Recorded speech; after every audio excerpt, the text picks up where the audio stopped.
Dr. Sarah Bingtson, a cognitive neuroscientist, ran this experiment. She had college students perform these cognitive tests. But before the test, she introduced a word such as clever or stupid. She wanted to see if this word had anything to do with their abilities on the task at hand. Of course, it did. Otherwise, I wouldn't be telling you about it. The students' expectations were modified by her saying the word. Even if it was unconscious, it modified the results. But it gets better. You see, these students were in an fMRI machine. And this allows scientists to see what the brain is doing as it's doing it. So when the students who've been primed with the expectation of clever made a mistake, a part of the brain activated that did not activate when they either got it right or if they got it wrong and they had been primed with the word stupid. So the activity is attributed to the mismatch of expecting to do it right and getting it wrong. So there was it didn't match up in the brain, right? The brain was like, oh my gosh, something's wrong, what's going on, right? So if they thought they were going to get it right and they did get it right, everything was good. If they thought they were going to get it wrong and they got it wrong, then everything was fine. So this part that went, oh gosh, something's up, this actually activated learning.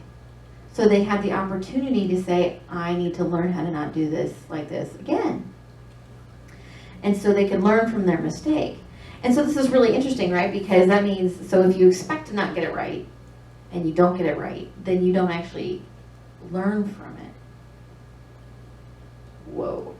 So I discovered this in this book I'm reading. You know how I like to walk around the library and things fall off the shelf? The Optimism Bias. It's a really cool book. And optimism is a great place to start when we talk about our third principle. So we're on week 3 of the 5 basic principles.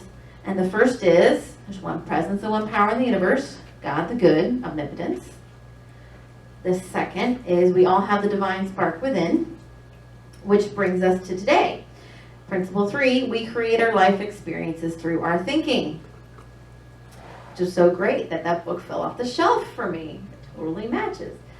So we talked about this some last week about how our response to situations is where we have power and that sets the stage for our next experience. And because we know we're divine sparks, this gives us the basis to create from. So this principle puts the responsibility on us to create our experiences. Now, we don't do metaphysical malpractice and start judging our others or ourselves for all the yucky things that have happened. Remember, other people's free will is out there running into us, sort of like bumper cars sometimes, as well as we have the collective consciousness out there bumping into us. And it may be true that your choices got you here. However, wallowing in what went wrong is nowhere near as helpful as deciding what's next. So, you are the creator of your experience. If you don't like it, do something different. The Christian church today. I mean, seriously. So we I could have probably been at the Baptist temple. Yeah, see, you had lots of other choices this morning. So we probably all have known people who've spent their lives complaining about how their job, their relationship, the weather, etc. isn't working. They give lots of evidence on all the reasons, and if you ask why they don't make a different choice, well, they have lots of reasons/excuses. But here's the thing. We don't live in a society that dictates where people can live or what jobs they can have. We don't live in that world. Aren't we lucky? No. So some things are harder to achieve than others. That's true. But the truth is you can choose to do something else. It might be hard, but you can. So another research project, this book, as I tell you, is really cool, tested the idea that we feel more strongly about a choice after we choose it. So in multiple studies, people were given objects, images, vacation destinations, something to choose to rank. They had to rank how they felt about them. And then once they ranked a whole bunch of items, then they were given 2 that they'd ranked equally to choose between.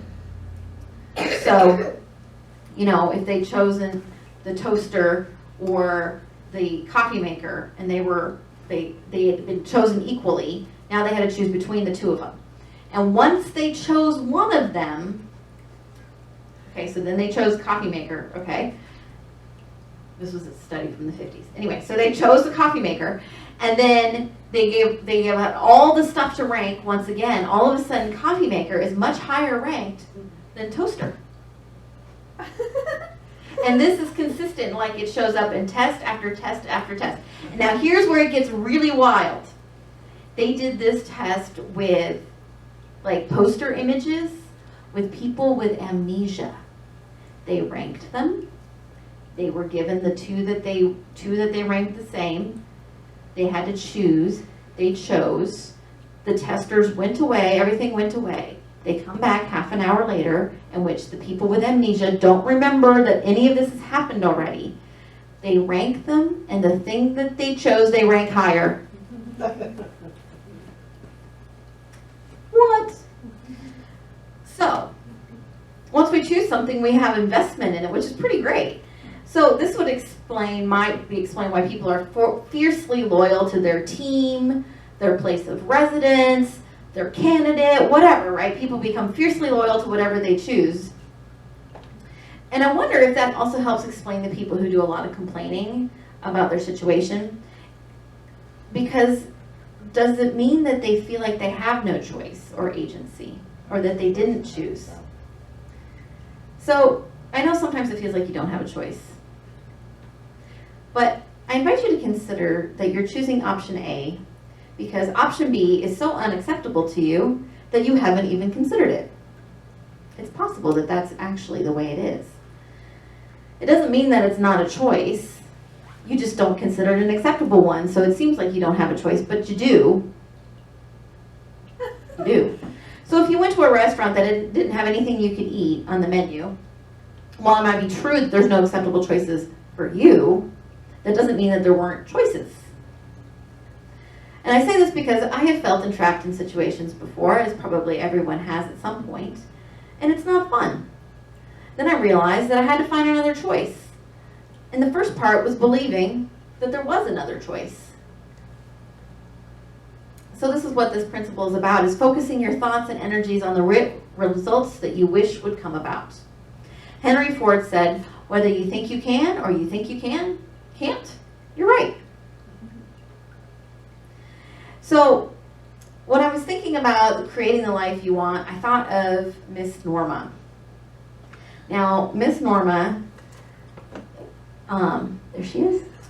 She, 90 years old, her husband of 60-something years passed away quite suddenly. And at the same time, she got a cancer diagnosis that wasn't very pretty. And she's at the doctor's office with her son and daughter-in-law, and he's like, well, this is all the stuff that we could do. And she's like, what do you want to do? And she's like, I want to hit the road. You see, her son and daughter-in-law live in an RV, and they travel around, and they obviously work from the road. And so that's what they're doing. They're driving Miss Norma. That's the name of their Facebook page. And they've been on the road for 7, 8 months now, and they've been all over. A couple of days ago, there was a picture of her eating lobster the first time. So everywhere they go, they're like, I wanted to do this. I've always wanted to do this. So she's having all these wonderful experiences at age 90 that she could have chosen to sit around and have all these, horrible cancer treatments. Instead, she's like, I'm hitting the road. I'm going to go have a good time. I'm going to have a good time with the time I have left. And making all these, and inspiring so many people, Anyway, we get to choose the life that we have. And this is not a new idea. I just get excited with all this science stuff that tells us. But first we'll go to Romans. And Romans says, do not be conformed to this world, But be transformed by the renewing of your minds, so that you may discern what is the will of God, what is good and acceptable and perfect. So we got to do the New Revised Rachel translation of that. Do not be conformed to this world, which means don't get stuck in what you see around it. Be transformed by the renewing of your mind. Change your mind. It renews you, transforms you. And then it says, so that you may discern what is the will of God, what is good and acceptable and perfect. Since you know that God is everywhere and that we all have the divine spark, we can use our inner wisdom to discern what is the next life-affirming choice that we can make for ourselves.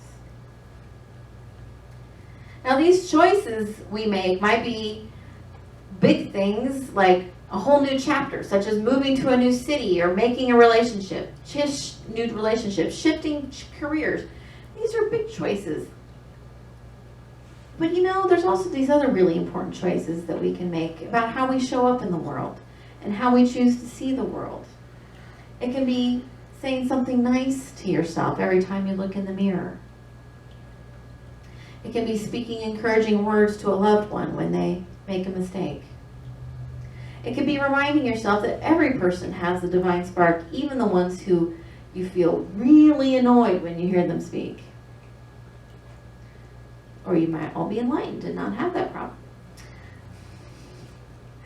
So when we change our thoughts, we change how we see the world and our experience of the world as part of that. And now the research proves that an optimistic attitude leads to better outcomes. So I'll close with this great story. So in 1987, the Lakers had just won the NBA championships. When a journalist asked the coach, Pat Riley, if they could do it again next year, he replied, "I guarantee it." The reporter was sort of like, what? And so he repeated, "I guarantee it." And he continued to say this at their victory parade, and interviews and things on through the next season. Magic Johnson, who was one of his players, said, of all the psychological things Pat's come up with, this is probably the best. So what happened? Well, they played well. They made it to the finals. They won a few games by a hair. They lost a couple games, and they went into the 7th game tied. And then they pulled ahead and won the last 6 seconds. After the game, reporters asked if they would do it again. And one of the other players jumped on him and covered his mouth. Because later he would say that the pressure was too much for another year. So when he said, "I guarantee it," there was no way he could actually know that that was going to happen. But it was like the equivalent of, throwing your hat over the fence. Saying, okay, well now I have to go get it. Right? And so he said, "I guarantee it," so that way they would know that they have to go do it. And this is what we can do for ourselves. So whether we're going to declare, what do you want to declare for your life? What do you want to be true? What do you want to become true? So you can declare that you're going to climb the fence to get your hat. You can declare that you're going to change the world or make the achievement that you're aiming for. Or you can declare that life is yucky. But no matter what you declare, you're right. And that's what the third principle is all about.